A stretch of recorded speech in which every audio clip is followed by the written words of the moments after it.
afternoon, good evening, good day, everybody. It is Saturday, June 2nd, July 2nd, and you know what that means. It is time for the High Risk Wrestling Podcast. I am your host. I'm grabbing that briefcase, hopefully. Jeremy Pierce, welcome one and all. As always, you can check me out on the socials, Twitter, the 215, Charismatic Creations on Facebook, Tumblr, and YouTube, Charismatic Creations _52 on Instagram. Last week we had a Forbidden Door preview. Today we got the Money to Bank preview. It's going to be a little extended preview just because the event is on a Saturday, so by the time this goes up, the show, if you listen to it, the show will be going on, but I'm going to actually dive into a couple of the people who I think should win and the importance of them winning, what it would do for their careers. But for now, you all know what's next, so just go on and hit my music.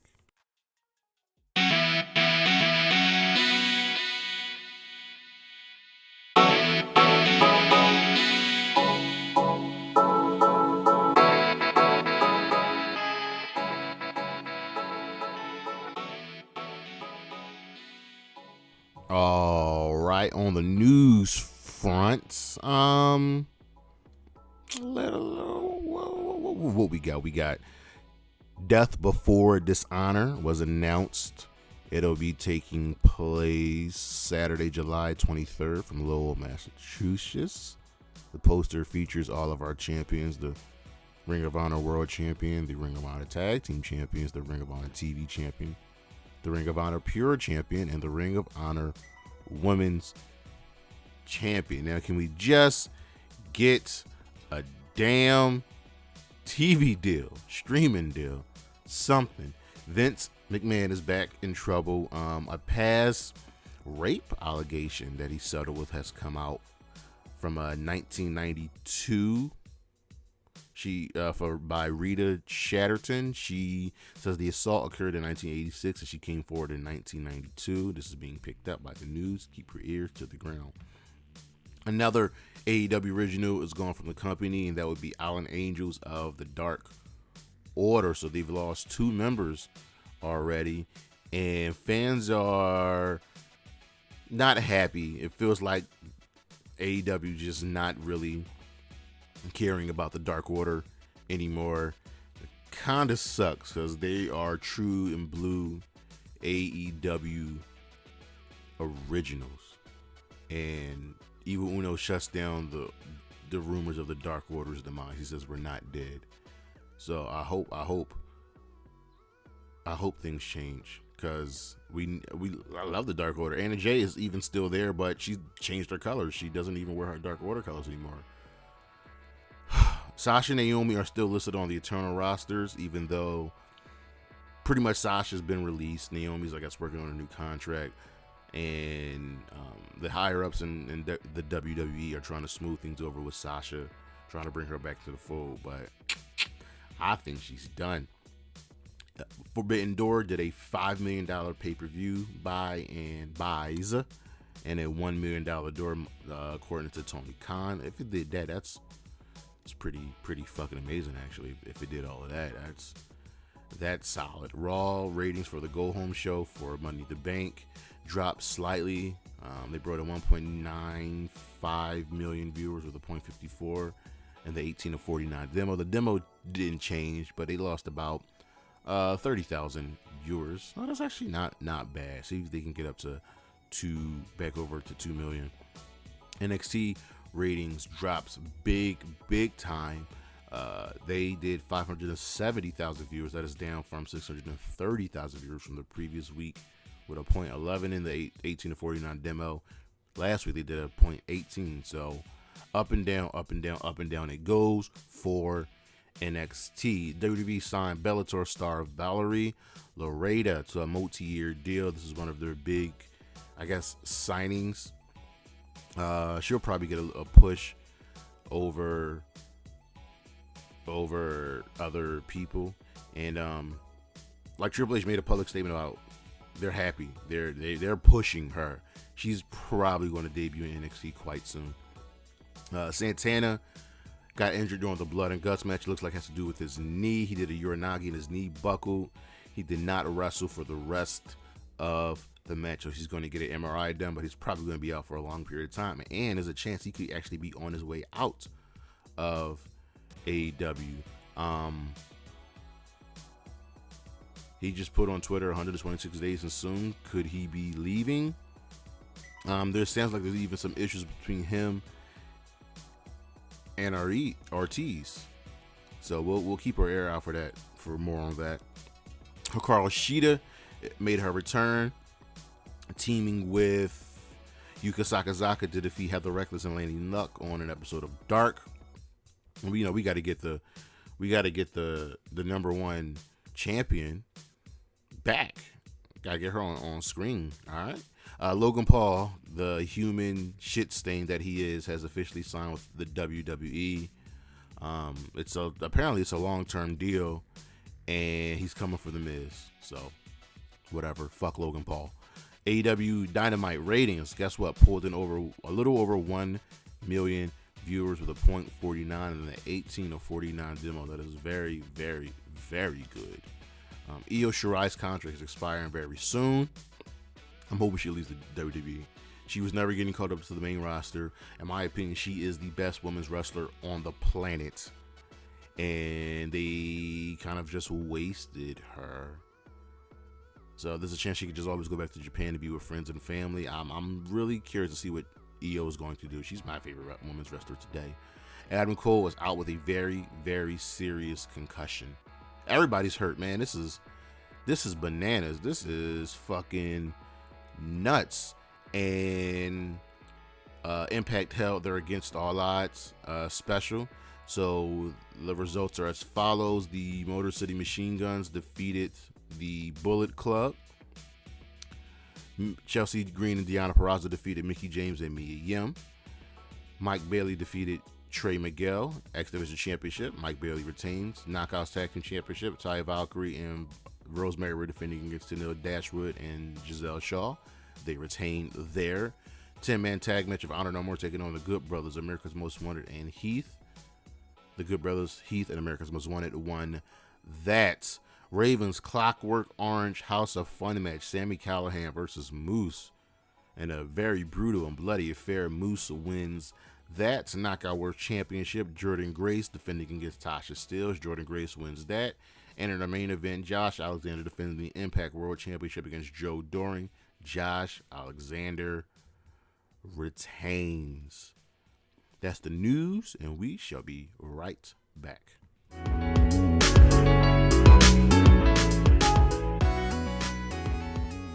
Ooh, boy, we had a nice little fun week. Monday Night Raw. We had the return of Cena, and it was the Money in the Bank Go Home show. It was a fine show, nothing special.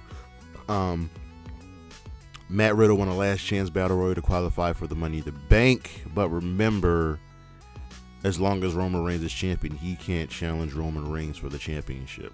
Just remember that, all right, guys? Cena had run-ins with the Street Profits, who asked him about how to overcome, and it was just never give up. He had run-ins with Zeke, Omos, and MVP, Austin Theory, Seth Rollins, and there were also sound bites from past superstars, even ones from AEW congratulating John Cena on his 20-year career. I just hope they celebrate Rey Mysterio like this. Montez Ford beat Jay. The Judgment Day had a run-in with the Mysterios and challenging them to a match. We had an in-ring interview with The Miz, which led to a match with AJ. AJ won by countout as The Miz just walked off, just left. So yeah, there was that. Liv Morgan beat Alexa Bliss. Vince once again showed up and introduced Cena, and Cena says some stuff. You know how Cena does, says things that make sense, but it's nothing very specific. It's just really platitudes.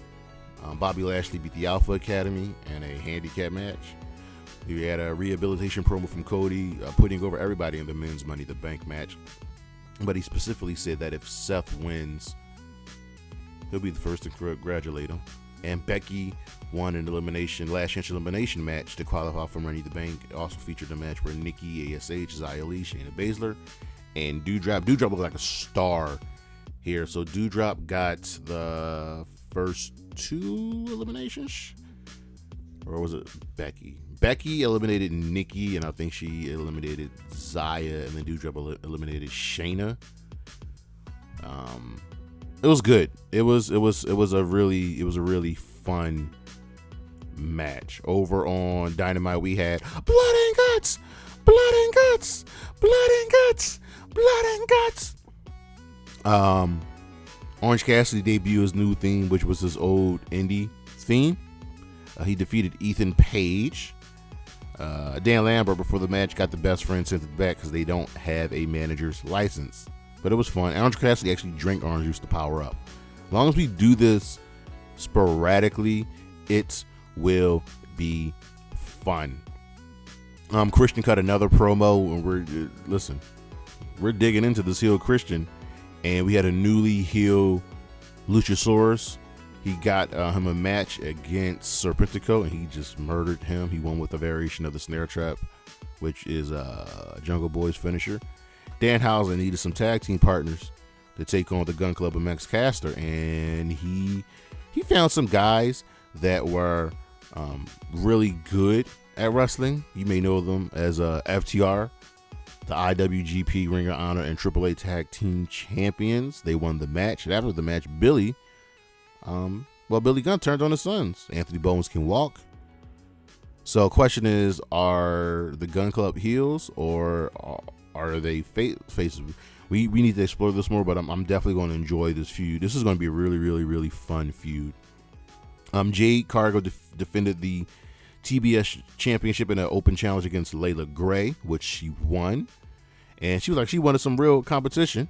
So Athena and Chris Statlander ran out. Layla Gray helped the baddies beat him down, and she went to shake Stokely Hathaway's hand, and Jade swatted it away. So Layla may not be a baddie, so we don't know. We had the Blood and Guts match. Finally, it was the Blackpool Combat Club, Cesaro, Wheeler Yuta, and Jon Moxley with Santana Ortiz and Eddie Kingston taking on the Jericho Appreciation Society. Jericho, Sami, Hager, Matt Menard, Cool Hand Luke, and Daniel Garcia. This match was everywhere. It was all over the place, inside the ring, outside the ring. Heel Teikan's issue who got involved. Santana did get injured in this match. And in the end, Claudio tapped out Jericho on top of the cage as Eddie was... Eddie had his submission in on Jericho on top of the cage, but Claudio had his submission, I believe, on Matt Menard and tapped him out, which hurt Eddie. He wanted to tap out Jericho. So we're still diving into this history that Eddie Kingston and Claudio has. This is a fun match. This is a really, really fun match. Question is, where does everybody go from here? I think it's probably harder for the JAS to figure out what their next move is. Over on Impact, we had the Against All Odds Go Home show, which was fun. Giselle Shaw had beat Rosemary, and she's now starting to be paired with the Influence. Rosemary then summoned Father James Mitchell to go get Havoc because it's going to be all hands on deck. And Chris Sabin and Kazarian had a banger of a match. Over on SmackDown, we had the Money in the Bank Go Home show.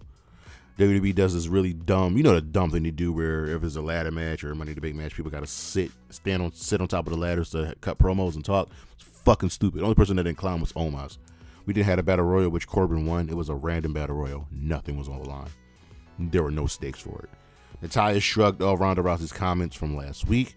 The newly healed Viking Raiders took out the New Day one more time. Asuka, Liv, and Alexa Bliss, Team Raw, took on Lacey Evans, Shotzi Blackheart, and Raquel Rodriguez.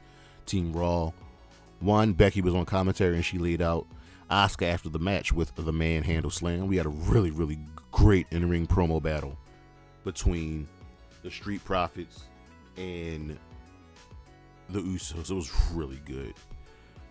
That was really one of the highlights of the show. Max Dupree finally debuted Max's model management with Mace, who's now Masay, and Mansoor, who's now Mansoir. All I know is people are titillated. Things are titillating. It's getting titillizing up in here. We'll see how this goes. Madcap Moss won a fatal 4-way, defeating The Miz, Ezekiel, and Happy Corbin to get the last spot for the Money in the Bank match. I really wanted Corbin here, but Pat laughed at Corbin for losing. It happens, young boy. That happens. Over on Rampage, we had the Royal Rampage, which was pretty much 2 battle royals and 2 different rings. When it came down to the final 2, they're going to move it to 1 ring and last eliminate whoever's left. The winner of this match was Brody King, so he will be taking on Moxley Wednesday for the interim championship, world championship. The Young Bucks defeated Yoshihashi and Haruku Goda. Jonathan Gresham cut a promo saying he hears about Claudio and Dane said that they're the best Thundercat wrestlers on the world. But we all know how good Jonathan Gresham is, and he knows how good he is. He's going to prove that when he and Lee Moriarty take on 2 members from Tully Blanchard Enterprises. And in our main event, Toni Storm defeated Nyla Rose. Nyla had Marina Shafir with her. Thunder Rosa saved Toni Storm from a beatdown after the match. Our matches of the week from Forbidden Door: Sting, Darby Allin, and Shingo Takagi taking on the Young Bucks and El Fantasmo. Also from Forbidden Door, the IWGP United States Championship, Will Ospreay versus Orange Cassidy. That might have been the best match of the entire week. From Dynamite, the Blood and Guts match. From Impact, Chris Sabin versus Frankie Kazarian. And from Against All Odds, the X Division Championship match, Mike Bailey versus Trey Miguel. The Clockwork Orange House of Fun match, Moose versus Sami Callihan. And also from Against All Odds, the Impact Knockouts Championship, Tasha Steelz taking on the champion Jordan Grace. Our star of the week, it has to be Claudio Castagnoli. It was a fun. We had really good wrestling. I enjoyed it immensely. But let me know what you guys think, and we'll be right back with our Money in the Bank preview.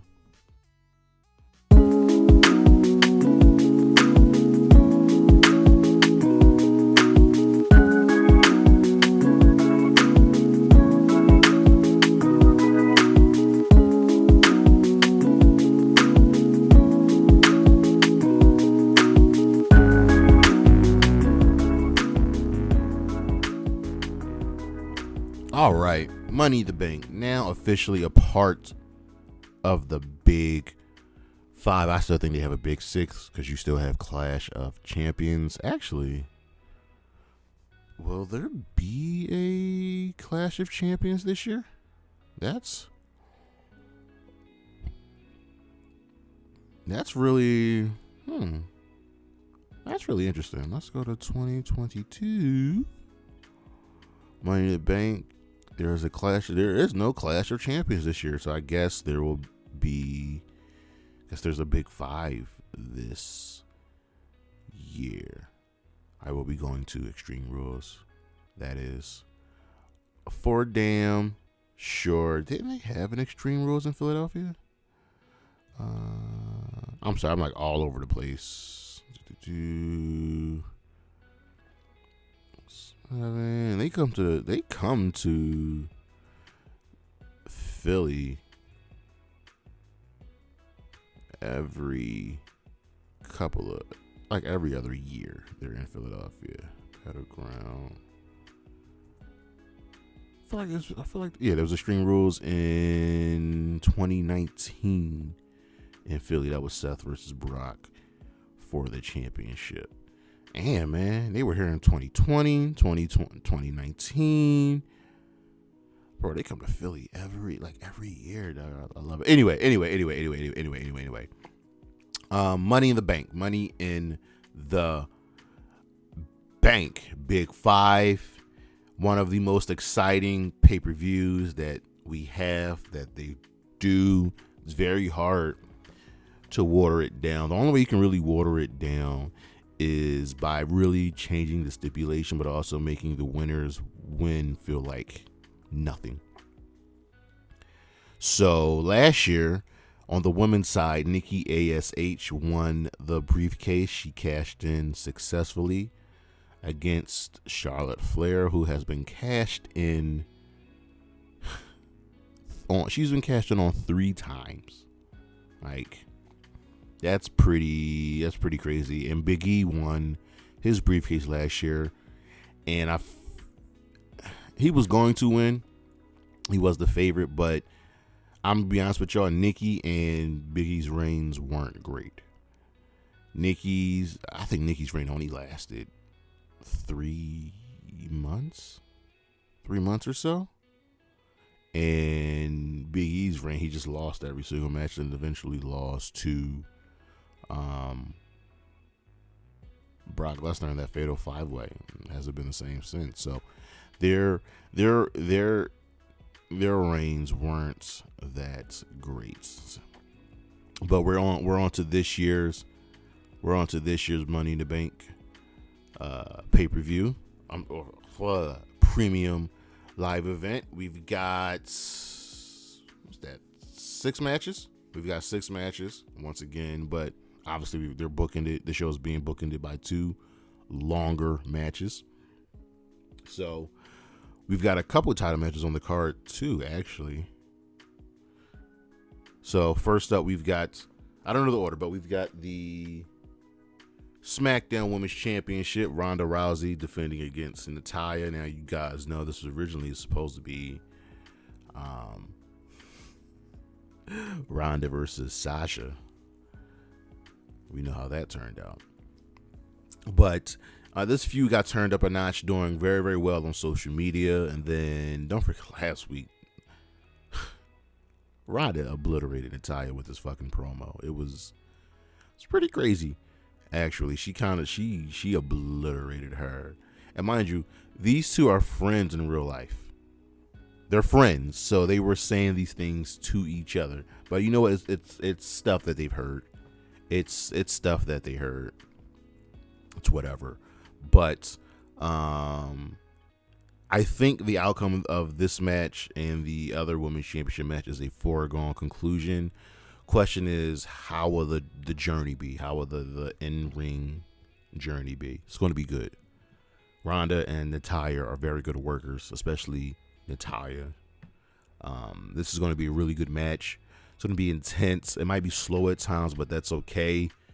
I think fans need to get accustomed to seeing just some more technical wrestling with power sprinkled in. Natalya and Ronda are going to do that. But Ronda's winning this match. There are no ifs, ands, or buts about it. Same thing for the Raw Women's Championship. Bianca Belair defending against Carmella. As we know, this was supposed to be Bianca versus Naomi. We know the story behind that. And then it was supposed to be Bianca versus Rhea. We were building towards that, but Rhea got hurt. So we've got Bianca versus Carmella. Carmella won a battle. No, it was eliminated. It was a fatal 5-way. Carmella's the hand. Carmella's the easy hand, someone you can call on, you can get to make sure you have an opponent ready. Carmella's always ready, and she's built herself up to be a competent in-ring competitor. Here's the thing: we've seen this match hundreds and hundreds of times. I'm exaggerating, but we've seen this match when they were both on SmackDown. That's why I hated the draft when they essentially just brought everybody from the SmackDown Women's division over to Raw. Bianca, Carmella, Zelina, Liv, all were just brought over to Raw. Huh? But Bianca's winning this match. I think they're going to build to Bianca versus Becky at SummerSlam, but Bianca's winning this match. We've got the United States Championship match. Austin Theory defending against Bobby Lashley. And in between, this just wasn't fun. Somehow the Alpha Academy was dragged into this. That's just not good. And Lashley's been dominating them. But here's the thing. I honestly thought that they would have put Austin Theory in the Money in the Bank match. I legit thought that was going to happen. I thought that was going to be a foregone conclusion. But I was wrong. So here we are with the championship match. I think Lashley's going to win. I know Theory is Vince's protege, so on and so forth, but we have to keep the momentum of Lashley. We do. We have to keep the momentum of Lashley. He's got to stay dominant. He's got to stay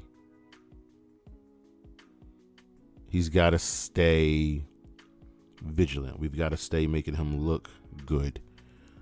And this is a championship he's held before. And I would love to see Lashley get this belt and start defending against more power opponents. But Lashley, I think I got Lashley winning this match. Now, for the undisputed tag team championships, the Usos defending against the Street Profits, this is a toss-up. I know a lot of people think that the Usos are just going to walk away with this.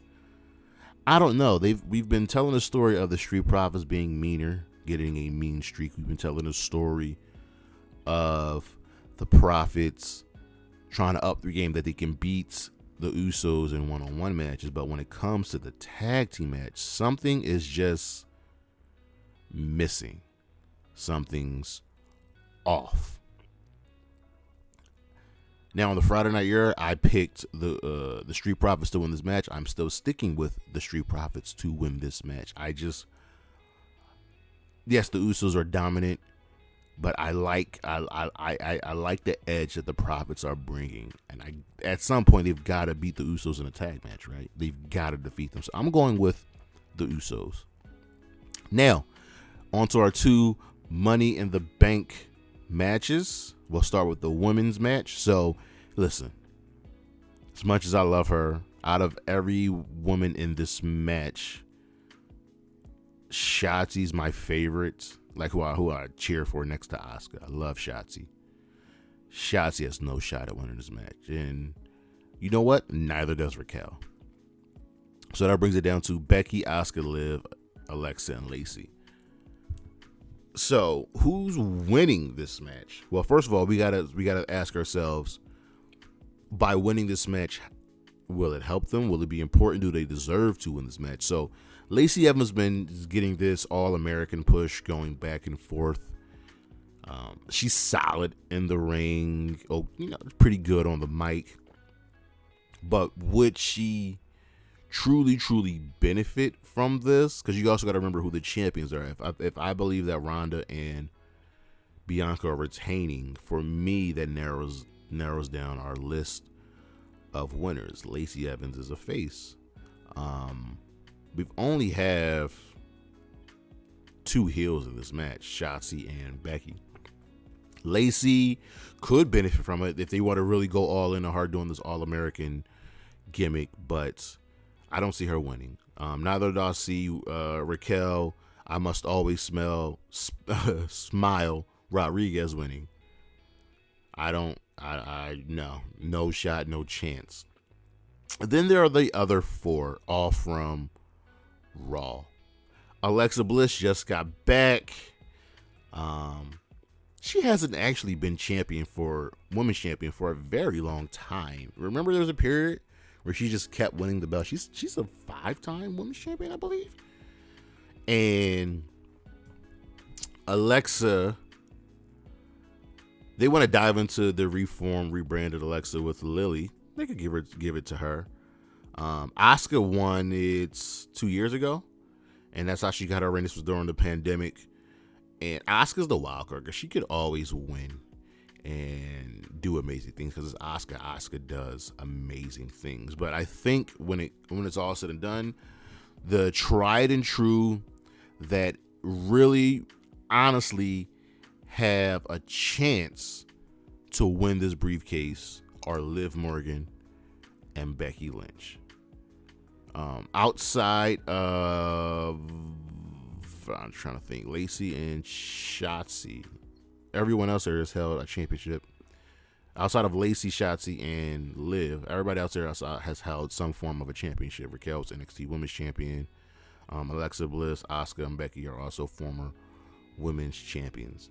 We've been telling the story of Liv is good, but she can't quite get over the hump. Can't just quite get there and get over the top. And she's fighting and she's clawing and she's scratching. She's trying to make it there.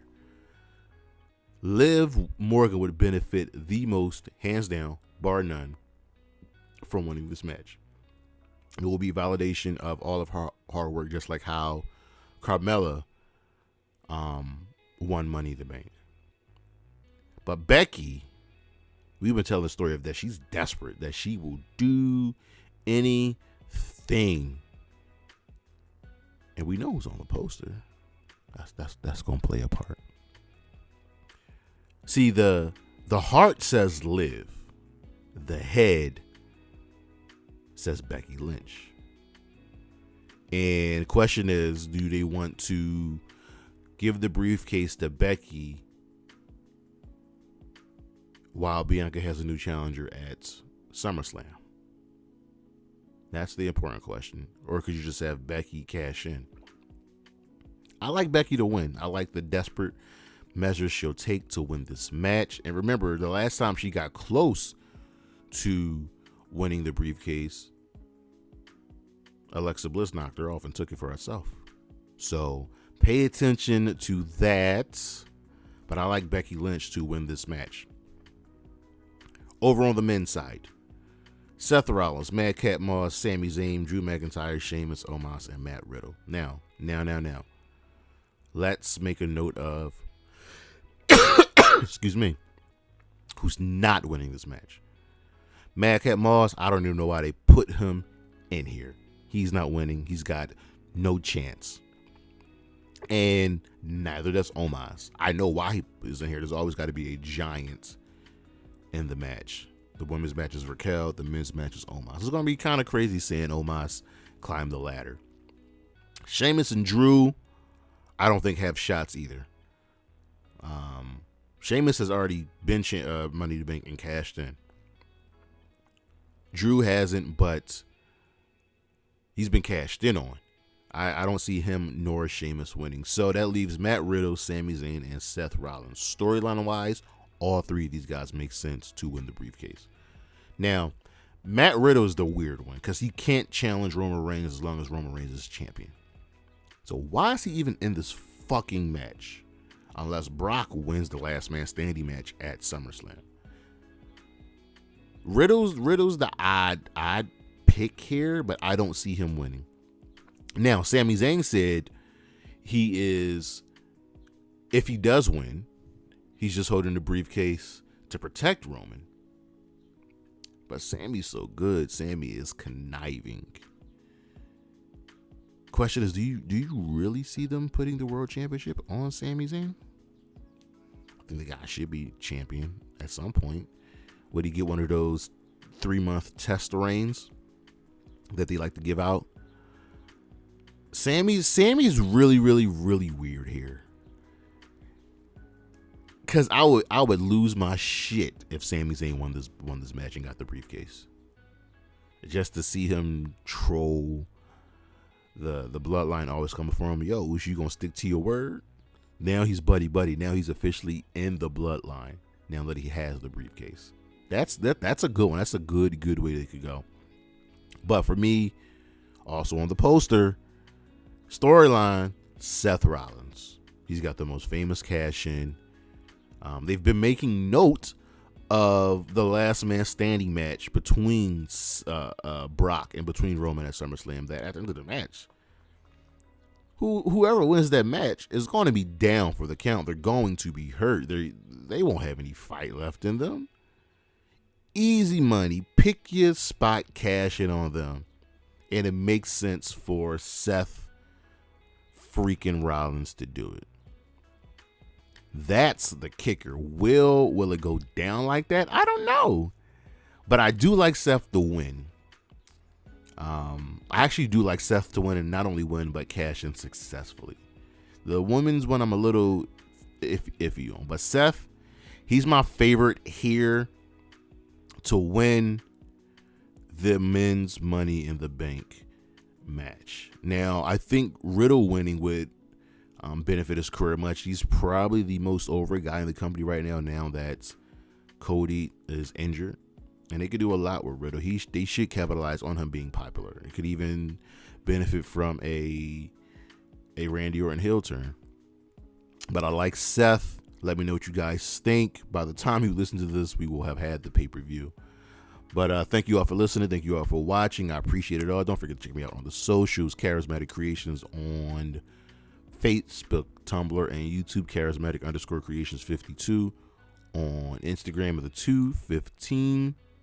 On Twitter next week, I don't know. Come back Wednesday for the July schedule. I will figure it out. I know for a fact next month we will have the SummerSlam preview. We might do a little fun SummerSlam things, but we'll dive into that coming soon, and we will also have the first 2 episodes of The Filthy Casual, my nice little round table with some wrestling fans where we just talk wrestling, man. I can't wait to do that, to bring that to you all.